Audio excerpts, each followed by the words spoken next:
Hello friends, welcome to IUPSC and we will talk about the Indira Gandhi Matritva योजना।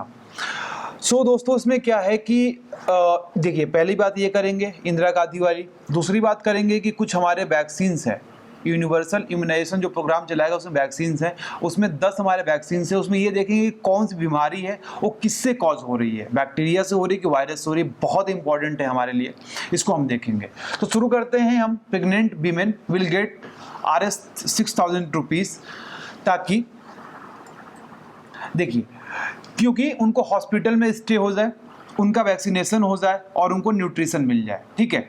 अब देखिए, बात ये है कि ये हमारा क्या है, इंदिरा गांधी मातृत्व सहयोग योजना है, जिसको PM मोदी ने अनाउंस किया है कि जितनी भी प्रेग्नेंट वीमेन है, every pregnant women will get the 6,000 rupee aid for hospital stay, vaccination and nutrition. Okay, this is started in 2010 and पता है आपको, इसके पहले क्या होता था कि अभी तक 4,000 रुपए प्लस नेशनल फूड सिक्योरिटी इनको मिलती थी, खाना मिलता था। अब क्या कर दिया गया कि 6,000 रुपए आपको मिलेगा और नेशनल फूड सिक्योरिटी के लिए मिलेगा। अब देखिए, बात ये है कि सर ये किस लिए दे रहे हैं कि जो लैक्टेनिंग हमारी वीमेन है, जिनकी एज 19 साल से ज़्यादा है, जिनके पास 2 बच्चे हैं, ताकि उनका प्रॉपर न्यूट्रिशन बना रहे।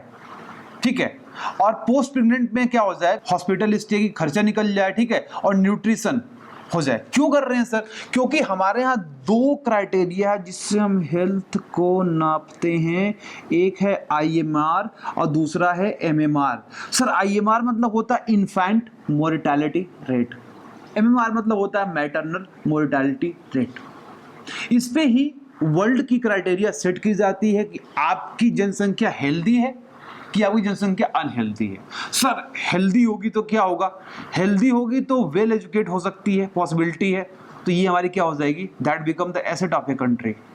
Otherwise non unhealthy uneducated is become the liability on the state. ठीक है ना सर, ये हमारी बात होती है। तो ये जो हमारा MMR है, इसको हमारी जो डेथ रेट को कम करने के लिए हमारी योजना चलाई गई है, इंदिरा गांधी मातृत्व सहयोग योजना। ओके, प्रेग्नेंट वीमेन को 6,000 रुपया दिया जाएगा सर। उसके बाद देखिए, इसमें 40% जो पैसा जाएगा, 6,000 में 40% पैसा जो जाएगा, ये स्टेट गवर्नमेंट बियर करेगी और रेस्ट जो मनी होगी it's bear by the central government. Sir, हमारा अगला प्रोग्राम है, the programme is universal immunisation programme. और इसमें क्या है सर कि ये 1985 में हमारा इंट्रोड्यूस किया गया और फेज माइनर में इसमें वैक्सीन हमारी इंट्रोड्यूस की जाती है। जैसे यूनिवर्सल इम्यूनाइज करना है, मतलब सबको इम्यूनाइजेशन करना है इसमें, जैसे TB, diphtheria, okay, whooping cough, tetanus, polio, measles, hepatitis B, diarrhoea, Japanese encephalitis, फेनोमिया।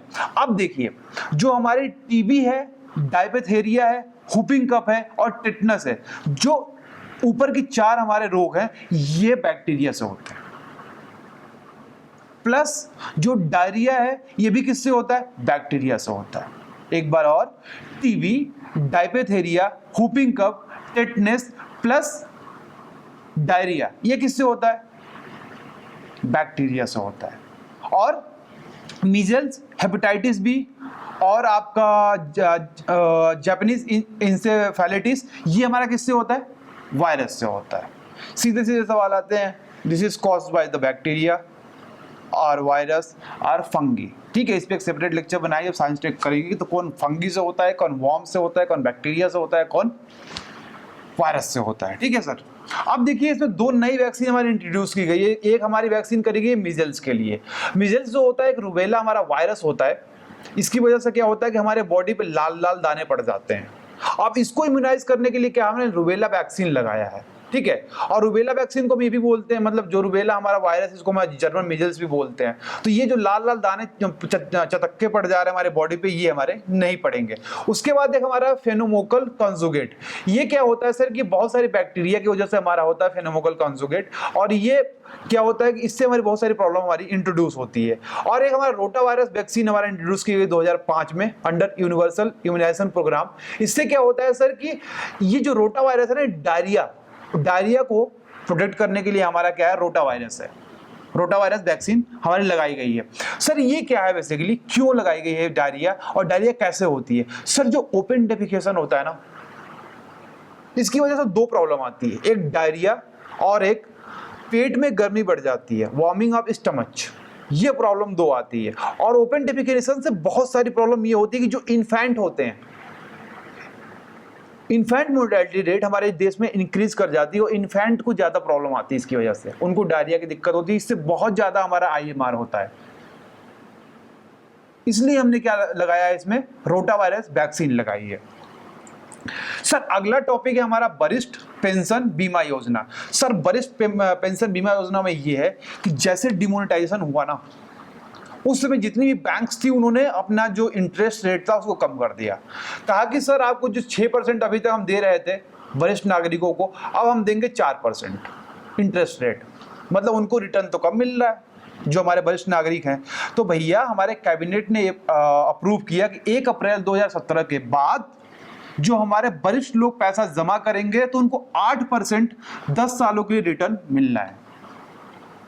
मतलब डिमोनेटाइजेशन का कोई इफेक्ट नहीं होगा, जो हमारे वरिष्ठ लोग हैं उनका बीमा योजना है कि आपको 8% रिटर्न आपको मिलना है।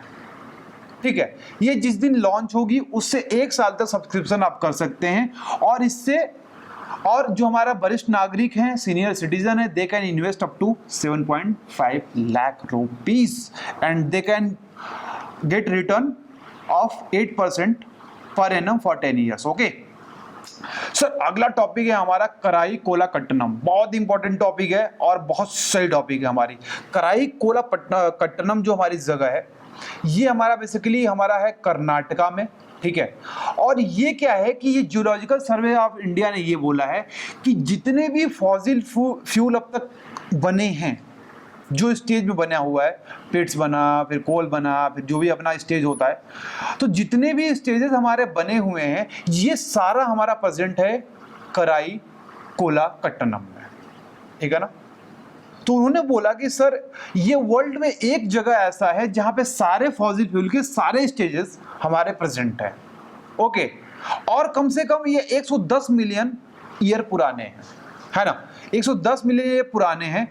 और तब स्टेट गवर्नमेंट को लगा कि यार कुछ काम करना चाहिए, तो जो स्टेट गवर्नमेंट है इसने डिक्लेयर कर दिया सारे एरिया को जियोलॉजिकल हेरिटेज साइट। तो सर क्यों कर दिया? क्योंकि जब हेरिटेज साइट करोगे तो आपका वर्ल्ड कम्युनिटी का यहाँ पर नजर जाएगी और पैसा भी मिलेगा आपको, और कोई रिसर्च करना है तो फीस भी आप चार्ज कर सकते हो। तो इसको जो फॉसिल फ्यूल आप निकालेंगे नहीं उससे ज़्यादा आपको रिसर्च से पैसा आ जाएगा, तो फायदा ही फायदा। सर अगली बात है प्रोजेक्ट दिशा।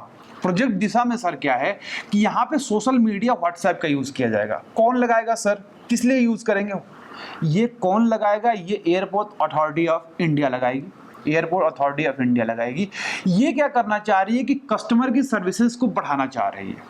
तो व्हाट्सएप पे कोई आपको प्रॉब्लम आ रही है कि बाथरूम साफ नहीं है, ठीक है, ओके, उसके बाद आपके टॉयलेट साफ नहीं है, नेविगेशन में कोई प्रॉब्लम आ रही है, आपको जब आप जाते हैं तो आपको लाइन में लगना पड़ता है, इसके टाइम को कैसे रिड्यूस किया जाए, ये सब सजेशन आप व्हाट्सएप पर भेज सकते हैं under the project Disha. Okay, ताकि एयरपोर्ट में जो हॉस्पिटैलिटी हमारी एयरपोर्ट अथॉरिटी की तरफ दी जाए वो इम्प्रूव हो जाए।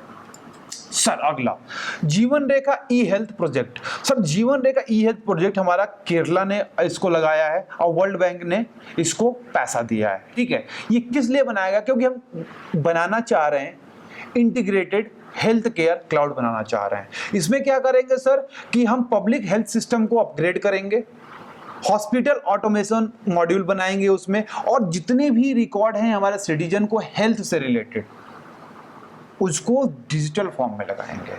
ओके, और क्या करेंगे कि इलेक्ट्रॉनिक्स हेल्थ केयर रिकॉर्ड होगा, digitisation of all government hospital, जितने भी गवर्नमेंट हॉस्पिटल हैं इनको भी क्या करेंगे, डिजिटाइज करेंगे। तो ये हमारा क्या है, जीवन रेखा ई हेल्थ प्रोजेक्ट।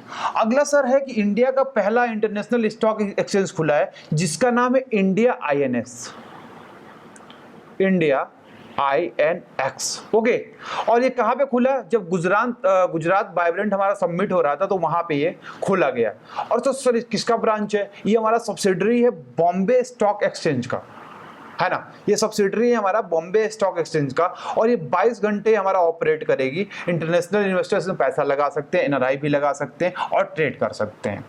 सर 2 इनिशिएटिव है ताकि हमारा जो जेंडर इक्वालिटी है इसको आगे कर सकें, जैसे पिंक इनिशिएटिव और दूसरा है सी टैक्सी सर्विस। ये दोनों हमारे इनिशिएटिव केरला में लगाई गई हैं। पिंक टैक्सी मतलब कि यहाँ पे लड़कियों के लिए टैक्सी होगी और लड़कियां ही इसे चलाएंगी, ठीक है। और जो हमारी ये टैक्सीज होंगी ये पिंक कलर की होंगी, और यही नहीं, पिंक टैक्सीज के साथ हमारा क्या था, ये पिंक बसें भी चलाई जाएंगी जिसमें कौन चलेगा, लड़कियां चलेंगी, ओके। और देखिए सी टैक्सी सर्विसेज जो था केरला में, ये भी हमारा किसके लिए चलाया गया था, लड़कियों के लिए। सी टैक्सी मतलब ड्राइवर भी लड़कियां होंगी और ट्रेवल भी लड़कियां करेंगी। अब देखिए जो जेंडर पार्क है, यहाँ पे एक जेंडर पार्क हमारा केरला ने बनाया। जेंडर पार्क में यह है कि सर वहां पे जेंडर इक्वालिटी को कैसे लाया जाए, वहां पे डेडिकेटेड इसके लिए रिसर्च होगा, ओके। ये जेंडर पार्क का हमारा कॉन्सेप्ट है केरला में। तो ये रहा दोस्तों हमारा कुछ करंट अफेयर्स की बातें। Thanks for watching, have a nice day.